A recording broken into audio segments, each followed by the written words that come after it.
Hey guys, how are you doing? Mooshi here, based on some requests and especially on some wipes. I've decided to make a short video on some healing basics. So probably the most of you already know the most of the stuff that I'm gonna say, but I just wanted to at least try and start the discussion for everyone else to maybe min-max a little bit more and improve our game and especially coming next. So here we go. Um, so two things I would like to say, or two topics that I want to say or talk about mostly. First is position. I think in our raids we could improve on our position for the healers a little bit. Especially so, let's say that Box is our tank now, and we heal him a little bit. And after this, after the fight, we're gonna drink because we're He's just gonna continue on killing and picking up stuff, while our we are at the back because we're drinking and we want to get full first. I would say first just walk to the next spot, like where the next pool is gonna be, before you drink. So I'm gonna start drinking now instead of being behind at the back. So if people die, just my proposal would be to just rest them up and instantly just move forward and go to the next spot. And before they pool, then you can just drink at the next pooling spot. In this way, like even if you only have like 2 or 3 sips of drink before the next pool, you're at least in range. So in case we ninja pool or a bad pool happens, you're at least able to give out a couple of heals, because most of the fights are hardest at the start anyway. From a healing perspective.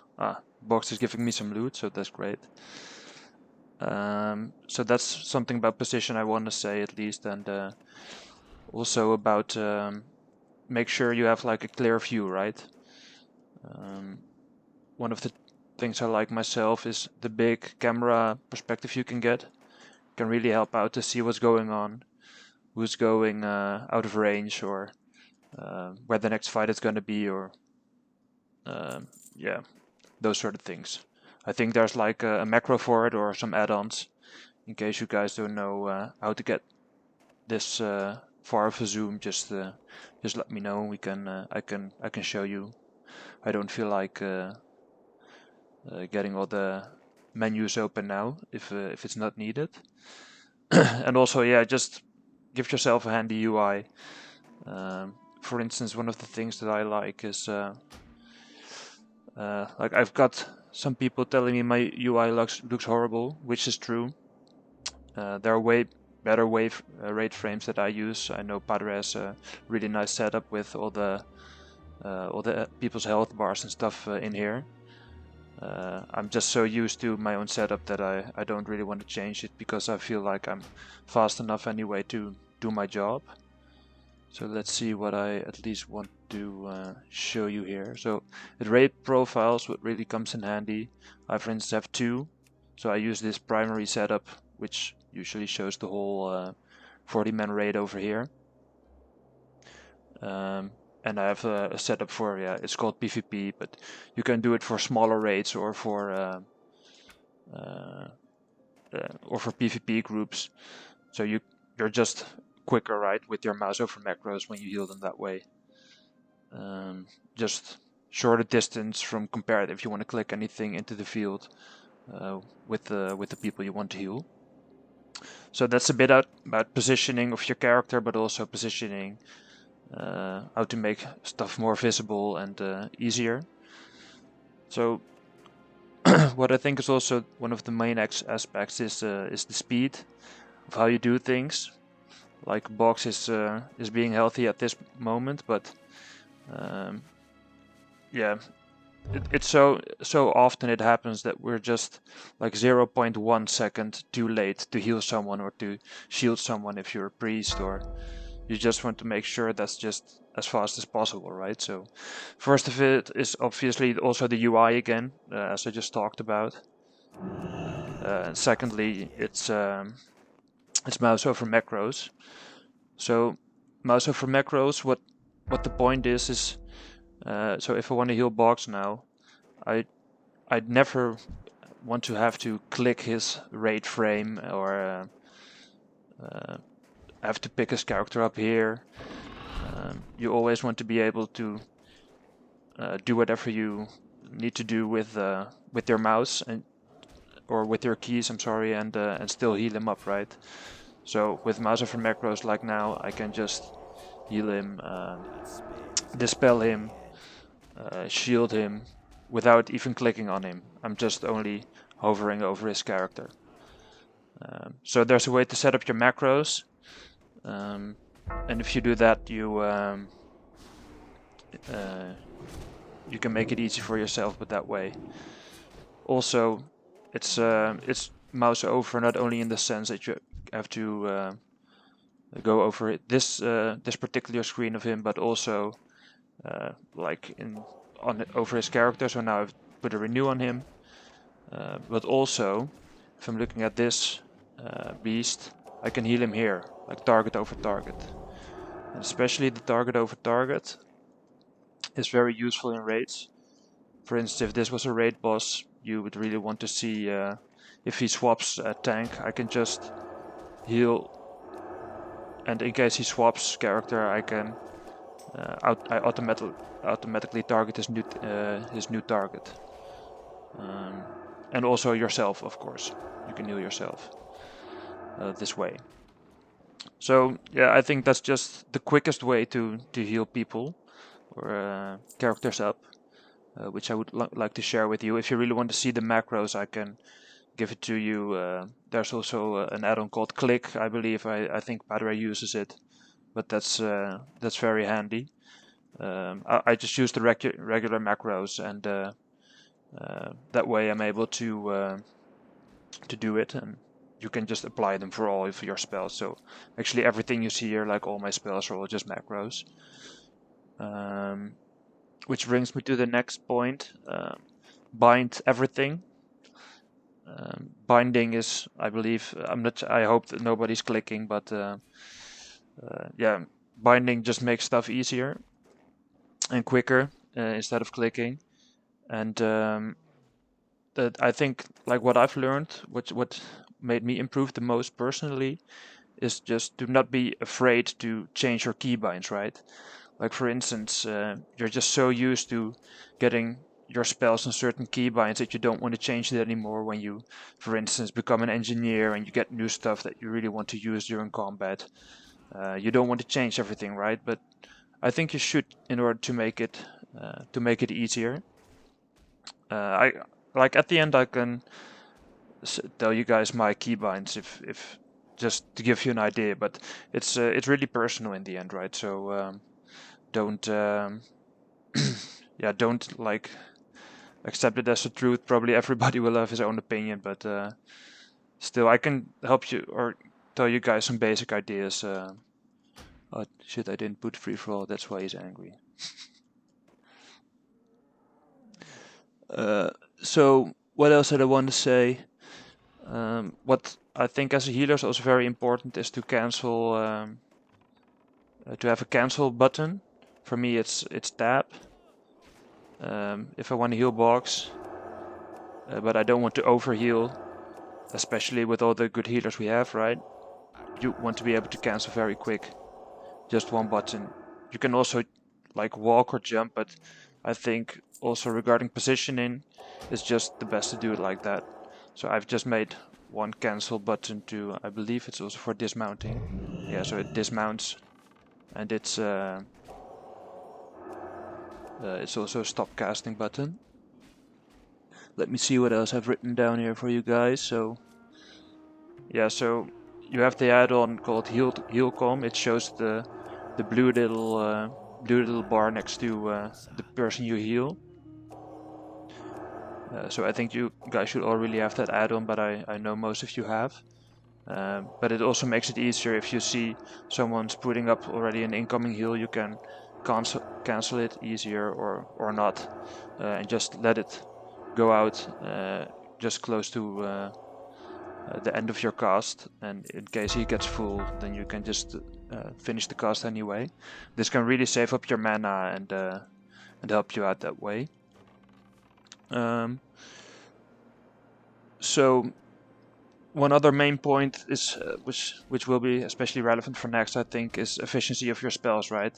If the fights are longer or more difficult or more chaotic, you just want to have your spells on the proper rank. So I assume you guys know all what down ranking means.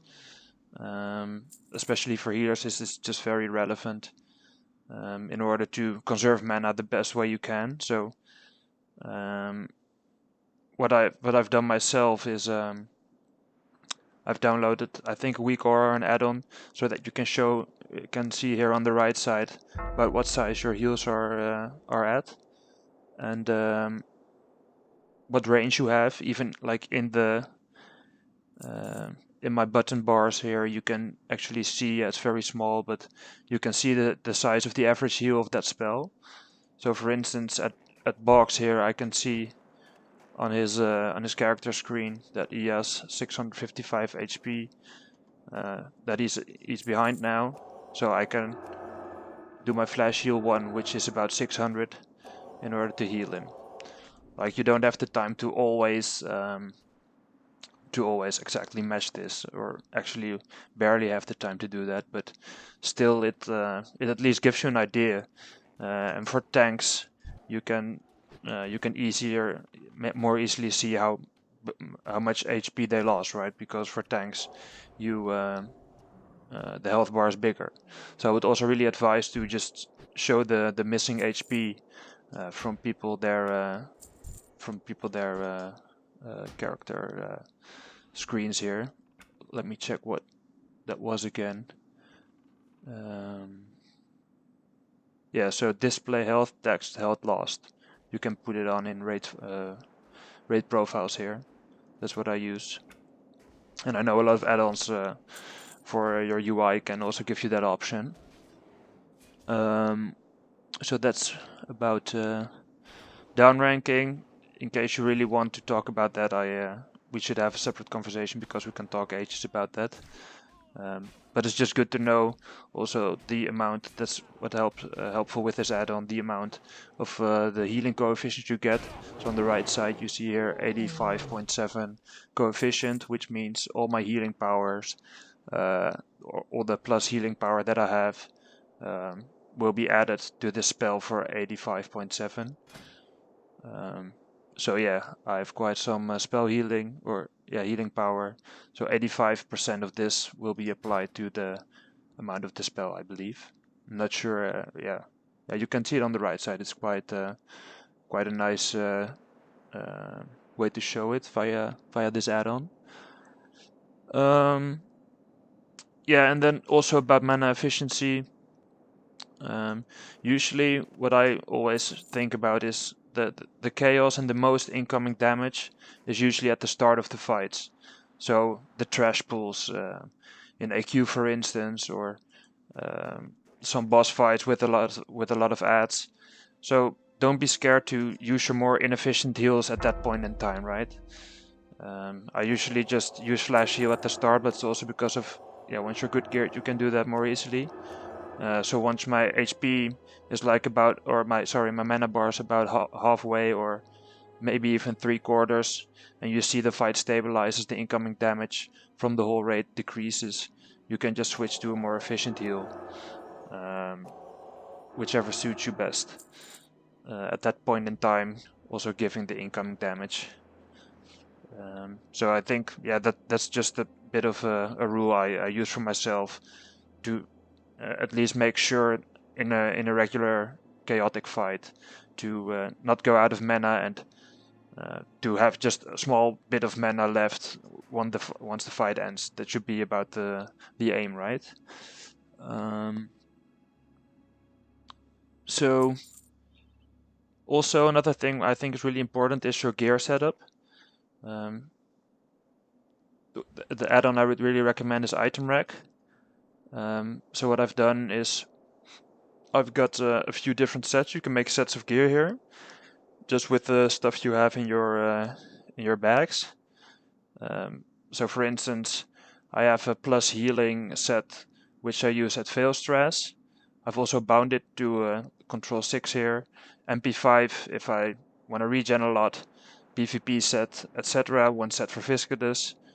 And via this way you can just swap very easily, right? So you can also see here via trinket menu you can separate an icon from your gear. So let me see, for instance, this ring here. If I alt click it, if I have item rack installed, I get the item here, right? So I've put all those here.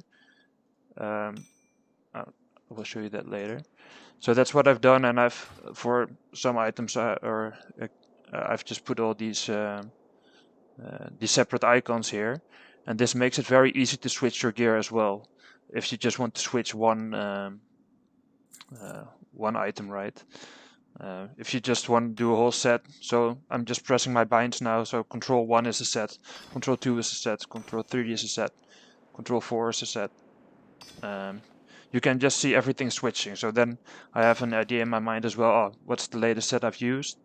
And for instance a wand, oh, I want a different wand for this particular fight or whatever. You can always switch it manually back again. That's a tip I want to give you, which I would recommend. And also is the queuing of trinkets.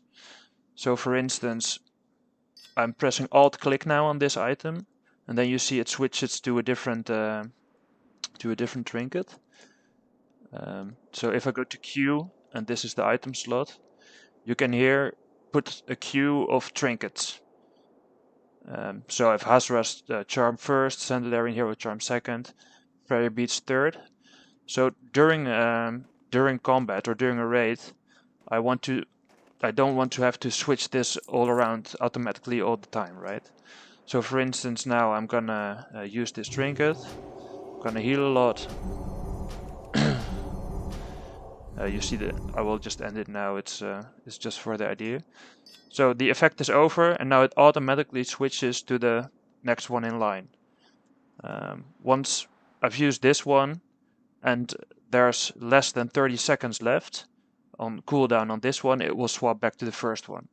If it doesn't, it will go to the third one, to the Blessed Prayer Beads, etc. So this is a way to make it easy for yourself to just queue up trinkets and make sure that you make the most out of that. And you don't have to get yourself distracted by manually putting all those clicks in yourself. Yeah, so based on the fights you should just switch to different sets. It's what I do as well. Usually for healing you have one general set where you can work with for everything, but for particular fights or if it gets difficult it would be easy just to switch it up. Just in one keybind instead of using a lot of effort. Yeah, so other tips I've written down is use your cooldowns when the highest rate damage comes in, which seems obvious. So usually at the start of the fight, as I just discussed. Mouse over macros I've already discussed. If you guys don't want to find it all out yourself, I can post some macros. And the last tip, which is also even relevant for DPS, is drink walking. Yeah, it's not. I'm not talking about drinking on the streets, which is also great, but I'm actually talking about drinking while you walk and still get the positive mana like as if you are drinking. So now I've added a weak aura. This is the white thing that shows the ticks from the MP5 regeneration. You see at the right side it ticks very little bit to the right. So if you time your drinking right, you can get bigger chunks, like as if you're actually drinking. You just saw it right now. So just before it hits at the right, you should press the drinking button and you'll regenerate faster. I've started to learn this in PvP, but it's also very useful for raiding, especially if you have tanks pulling too quick and you don't have time to drink that much. It always helps to just get a couple of sips in it takes a little bit of practice, but it's quite easy to learn in the end. Okay, I think I've talked enough now, guys, and I hope you like it. And if you have any questions, just talk to me later. Or wait, now I think about it, damn, the video is already 20 minutes, but I told you that I would say a little bit about my keybinds. So as you see, it's quite straightforward. I just use 1, 2, 3, 4, 5, or the 5 buttons that you have on the left side. And personally, I've learned to, or at first I was just using WASD, like those keys for movement, right? But after a while, I found out that sometimes if you want to use different spells in a short time period, it takes just my hand like a little bit off the original position and maybe do a misclick or something way faster, and especially on the speed topic, that can just makes it happen that you're just half a second too late to get off that heel. So I've decided to put all my movement on my mouse. So the mouse wheel click is just a regular auto walk. The left side button is strafing left, right side button is strafing right, and that's actually all the movement I do via the mouse. And doing that, I can keep all my keybinds free for casts, spells, etc. Especially with all the down ranking, it gets quite tough to put everything on one bar. So that's just my 2 cents on what to use and on how to do things a bit quicker. Also, I find that I don't really want to use the shift key to as a moderator. I always use Alt because it makes sure that my hand stays in the same position as well, right? So my thumb is only using the space bar for jumping or the Alt key for moderation of a spell. So Alt 1, Alt 2, Alt 3 is all bound with the spells you see here on the right side. And I use the shift moderator for spells you barely use, like rezzing or buffing. So that was my final 2 cents, I promise. And thanks again for listening, and I hope you found this useful. And if you have any questions, let me know. Okay, see you guys, bye.